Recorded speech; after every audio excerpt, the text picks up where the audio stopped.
There was a man. He lived in the 1920s, 1930s. His name was Easy Eddie. Easy Eddie was a super empowered attorney.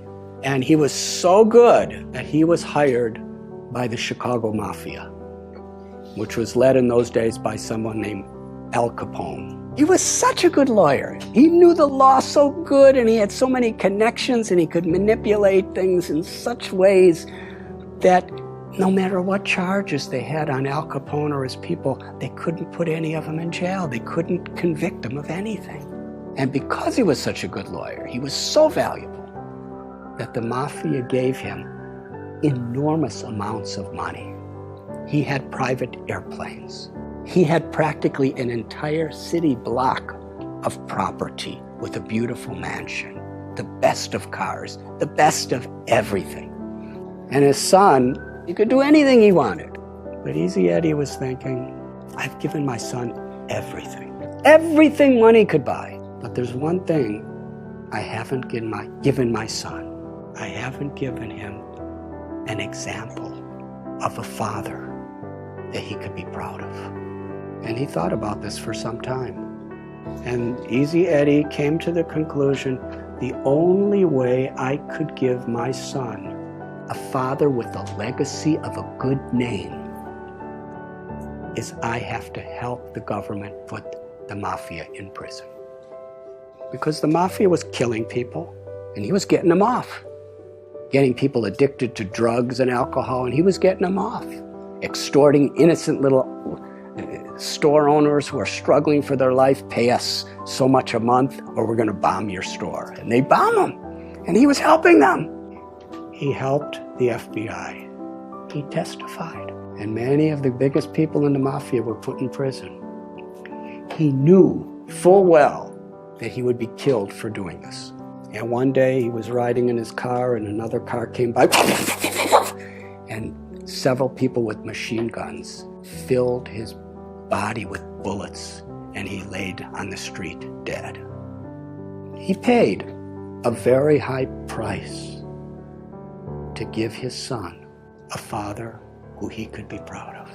That's a high price, but for him it was worth it. Now I'm going to tell you another story. There was a man. He was in the United States Air Force during World War II. And he was on a battleship called the USS Lexington.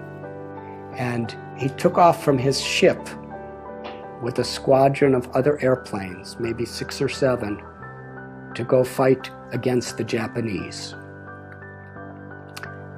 As they were flying in the sky, this person realized that someone on the ship forgot to put fuel in his tank.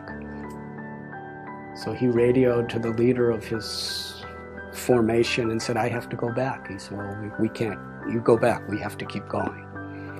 On his way back, he saw about 9 Japanese bombers coming toward the USS Lexington to sink the boat, and there were thousands of people on the boat.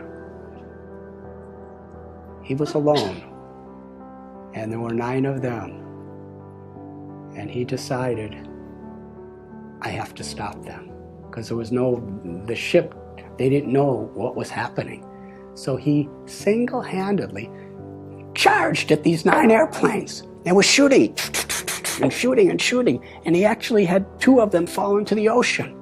And then he ran out of bullets, and they were shooting at him and attacking him, and he was so enthusiastic and so fearless that he was flying at these different planes that were shooting at him, and he was knocking off their wings. And finally, after 5 of the 9 sank, the other 4 thought, this man is completely crazy. Let's get out of here. And they all flew away. And he came back, his plane was all beaten up, and the people of the USS Lexington actually saw what was happening. But they weren't prepared. He was the first person in the U.S. Air Force in World War II to get the U.S. Congressional Medal of Honor, the highest award there is. His name was Butch O'Hare. And the airport in Chicago, O'Hare Airport, is named after him. He's considered one of the greatest heroes of American history because he was willing to sacrifice his own life for the higher cause of others. What makes this story so interesting is Butch O'Hara was the son of Easy Eddie. That's a strong foundation. What are we giving our children? I have seen in my life traveling around, I've been wandering around this planet for 63 years now.